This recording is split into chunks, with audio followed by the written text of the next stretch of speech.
documents reveal major Clinton FBI cover-up. As most any thinking person knows, the official story is rarely if ever what truly happened. Case in point being the infamous tarmac meeting at the Phoenix airport on July 27, 2016, between former President Bill Clinton and former Attorney General for the Obama regime, Loretta Lynch. The official story ... and that's just what it is ... A story ... claims it was completely innocent and void of work-related conversation. There merely discussed grandchildren. It was just sheer coincidence that the FBI just happened to be investigating Hillary Clinton's personal email server at the very same time.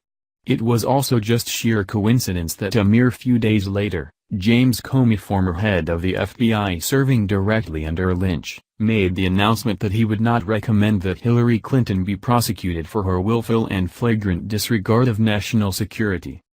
That's what they expect the American people to believe ... Except some of us are smarter than that and recognize that story for the complete work of abject fiction that it is.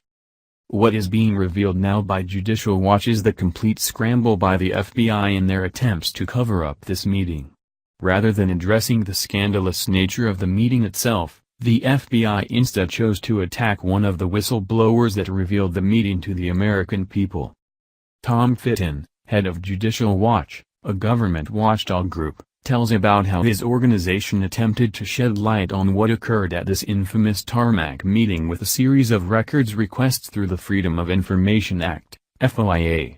Fitton tells of how the FBI refused to comply and directly contradicted themselves, then flat-out ignored the requests, forcing a series of lawsuits to be filed.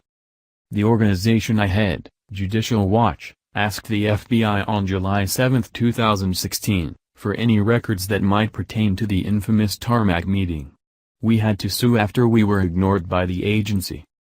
Then the FBI told us flat out that it couldn't find any records. And we now know that was flat out untrue.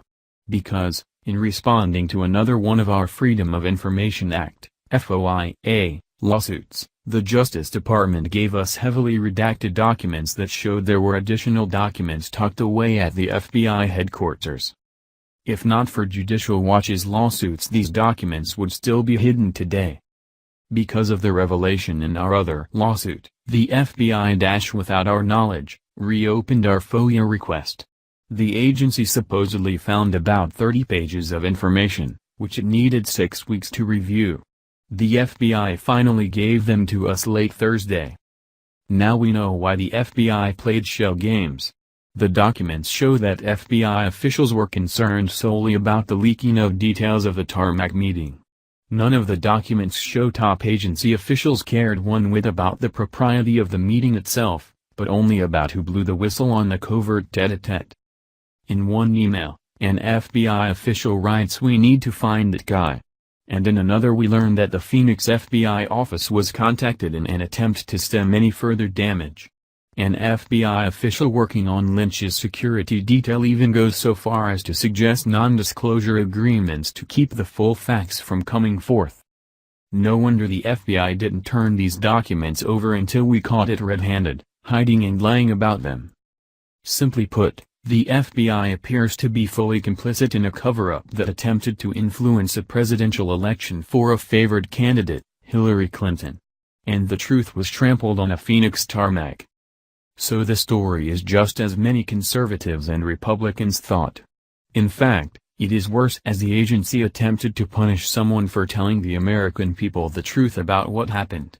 They say truth is treason in an empire of lies. America is currently living that out.